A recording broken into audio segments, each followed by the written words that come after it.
Do you thrive in chaos, or are you perfectly organized? Well, either way, Feng Shui could help make you more comfortable and productive. It's an ancient Chinese practice that's making its way into some very modern spaces. New baby, old house, empty rooms, and lots of clutter.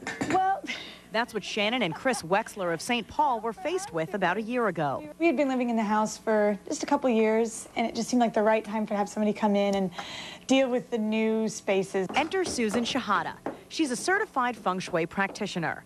After surveying the empty dining room, some overloaded bookshelves, and the soon-to-be nursery/guest room, she offered advice. Just start making choices in this room. And by just starting to make choices, I said, you know, that's just going to make you more confident about the type of choices that you're going to make as a parent. So the Wexlers committed to dining room furniture, moved a sofa from upstairs to down, organized their bookcases, and began personalizing little Kate's room. A lot of her ideas of moving certain pieces of furniture around, they were so simple, but they made the world of difference. It's very comfortable to be here, and I think it just became a home. Oftentimes people think Feng Shui means I'm going to come in and tell them that everything has to look picture perfect, and it's not. We're working to make it functional for people's lives. Functionality is an important guideline to Feng Shui. That, in addition to organization and personalization, round out the principles of the ancient art. The easiest way to describe Feng Shui is the art of harnessing energy in an environment to create constructive change in people's lives. In our newsroom, we have lots of different energy and do our best to be constructive. So I asked Susan to give UPN 29 a Feng Shui makeover. This is our newsroom. What are your first impressions? Well, Jordana, there's a lot going on in this space. That's the thing that strikes me right away. We've got TVs, scanners, ringing phones. We're just looking for a tape, but we found it. And that ready to pounce on breaking news vibe. We need all of that to do our job.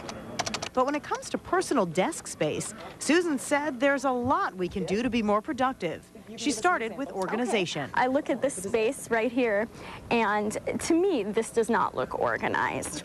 I'm not sure if the person working here feels that it's organized or not. If you thrive in chaos, then she recommends not touching this desk. But if not, she says to give everything a home, avoid piling, and throw out what you don't need. Next, function. If something is not working, broken, or slightly broken, it's going to be kind of a bit of a pain.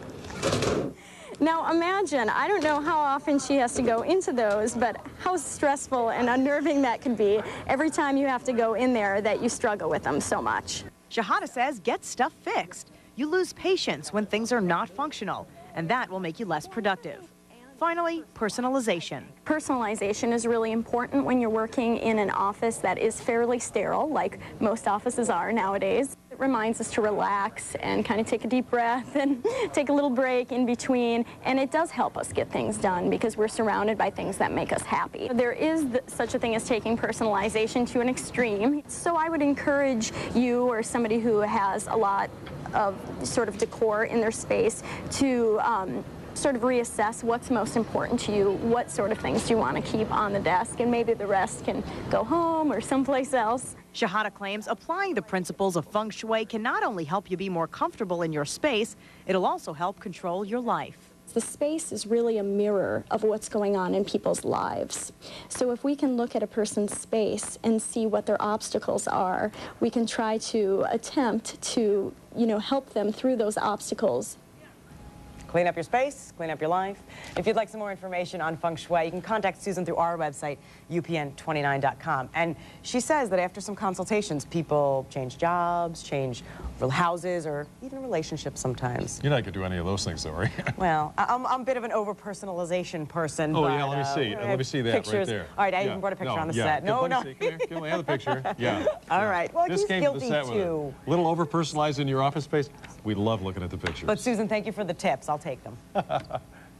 Lindsay wants to stay home, and the Lynx, believe it or not, are really working hard to make that happen.